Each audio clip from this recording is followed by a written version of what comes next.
Bonjour à tous et à toutes. Aujourd'hui, nous allons parler de la bourse d'études du gouvernement français, plus appelée bourse FM, qui a été effectivement lancée. Sans toutefois tarder, nous allons passer au vif du sujet. Les candidatures pour le programme de bourse FM 2026 du gouvernement français sont désormais ouvertes pour l'année 2026-2027, du 1er octobre 2025 au 8 janvier 2026. Les résultats seront à partir du 30 mars 2026. Les dossiers sont portés exclusivement par les établissements d'enseignement supérieur. Qu'est-ce que cela veut dire? Ça veut dire que les étudiants eux-mêmes ne postulent pas directement comme si ils postulaient aux autres bourses. Ici, ce sont les établissements français qui proposeront un certain nombre d'étudiants au gouvernement français. Alors, ce programme attire les meilleurs talents internationaux et comprend deux volets, niveau master et niveau doctorat. Niveau master, vous pouvez venir pour faire le master 1 si vous n'avez que la licence. Si vous avez déjà un master 1, vous pouvez venir pour faire le master 2 en France. Et maintenant, pour ceux qui ont Là-bas, c'était pour ceux qui ont une licence. Maintenant, pour ceux qui ont un bac plus 2, il y a le cycle ingénieur qui sont réservés pour eux. Dans la durée de 36 mois. Et venant faire le cycle ingénieur. Et aussi, il y a le doctorat qui est de 36 mois. Ok. Maintenant, le montant et avantage de la bourse. La bourse prévoit une allocation mensuelle de 1200 pour le master.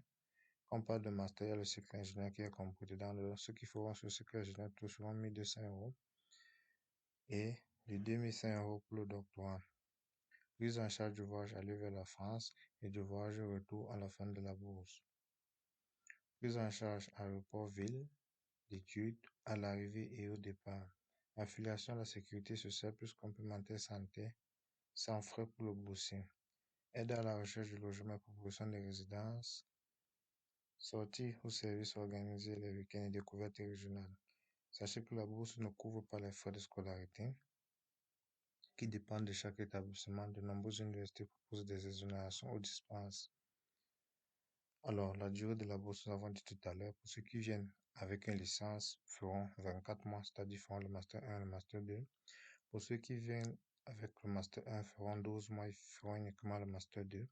Maintenant, pour ceux qui viennent avec un bac plus 2, feront 36 mois. Pour la préparation d'un diplôme d'ingénieur. Maintenant, ce qui concerne le volet du doctorat, vous allez faire entre 12 et 36 mois, cela dépendra de votre programme. L'éligibilité, excellence académique, cohérence du cursus ou projet de recherche. Nationalité réservée aux non-français. Âge maximal 29 ans pour le master et 35 ans pour le doctorat. Langue, niveau conforme aux exigences de la formation. Donc, si votre programme euh, sera en français, vous devez fournir les exigences requises pour la formation langue française. Donc, si vous avez fait un parcours d'études en langue française, là, il n'y a pas de souci, ça passera à votre dossier. Mais si vous avez fait votre parcours en langue anglaise, vous devez fournir un document qui prouve que vous parlez et que vous comprenez effectivement la langue française pour pouvoir continuer ces études en français. Et c'est la même chose dans le cas où les études concernent la langue anglaise. Situation. Les candidatures sont déposées par les universités françaises. Un envoi direct par l'étudiant est irrécevable. Les domaines d'études. Nous avons en sciences et techniques. Vous avez biologie, santé, transition écologique, mathématiques et le numérique, sciences de l'ingénieur, sciences humaines et sociales, histoire, la langue, la civilisation, droit et la science politique, économie et gestion. Comment postuler? Ok. Vous voyez là, on a donné une méthode. Vous devez identifier l'université qui portera votre dossier, puis suivre sa procédure interne et respecter sa date limite. Le plus souvent entre octobre et novembre. Après examen, l'établissement peut sélectionner les candidatures et les soumet en ligne à Campus France. Les envois directs par les étudiants ou via des établissements non français sont automatiquement inéligibles.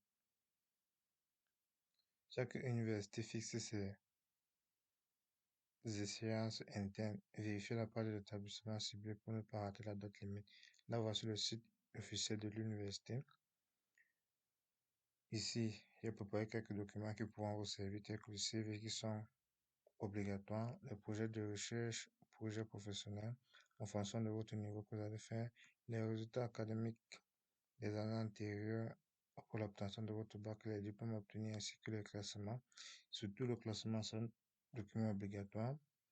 Quand on parle de classement, c'est votre rang au sein de la promotion. Donc, si vous avez fait peut-être licence, votre parcours de licence, quel est votre rang que vous avez eu? Peut-être sur 70 étudiants, vous êtes peut-être sorti troisième de votre promotion ou deuxième. Vous devez mentionner cela et fournir le document. Du passeport, certificat de langue française ou de langue anglaise. Lettre de recommandation, vous avez les exemples ici. Attestation relevant des coûts d'excellence ou d'attribution de bourse au cours des années de licence ou master. Ici, j'ai la liste, je vous ai fourni la liste des universités, des services de direction des relations internationales pour pouvoir les contacter afin de connaître les modalités de chaque université. Ici, il y a les différents liens de contact que j'ai mis pour pouvoir me contacter facilement. Maintenant, pour ceux qui veulent avoir des avances sur les bourses qui sont effectivement lancées, vous pouvez cliquer sur ce lien pour pouvoir avoir la liste de toutes les bourses qui seront lancées prochainement.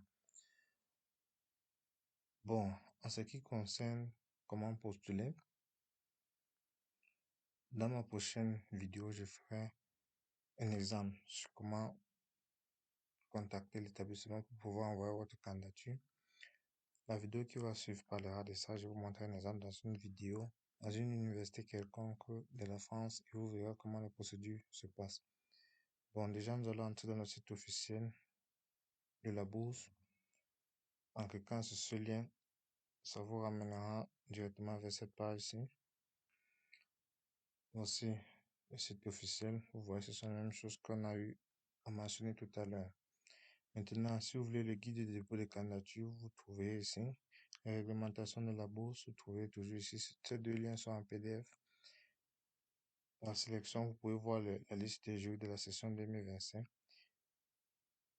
Accéder aux détails des grilles de notation pour le volet de master et pour le volet de doctorat. Voilà, c'est ce qu'on a mentionné tout à l'heure. Si vous voulez, nous pouvons télécharger les grilles de notation pour le master.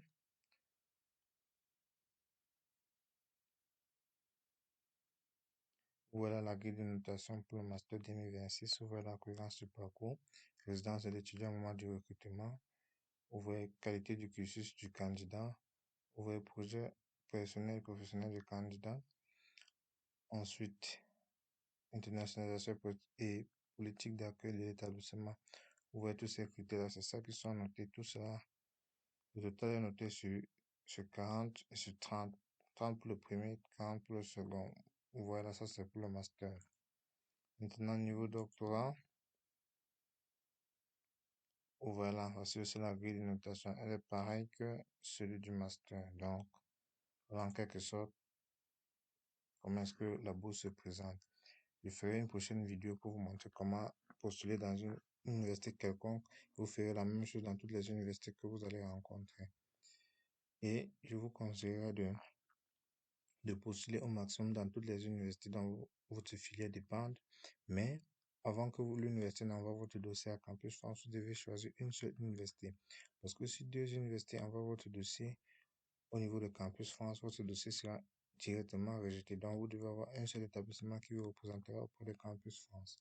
Donc, voilà en quelque sorte comment est-ce que vous pouvez faire pour pouvoir postuler à cette bourse. Pour ceux qui ont des différences aussi, bien pour ceux qui ont des difficultés à postuler à ça, vous pouvez me contacter en privé à travers les différents liens que j'ai eu à mentionner là. Nous avons un groupe pour ça qui aide les étudiants à mieux postuler aux bourses. Bien sûr, vous voulez faire partie de notre communauté, vous pouvez cliquer sur ce lien et m'écrire en privé. Il y a les différents liens que j'ai mentionnés à la fin du document, les liens de contact. Si vous pouvez me contacter là et nous pourrons travailler ensemble pour la suite de votre candidature. Donc, bonne chance et à très bientôt.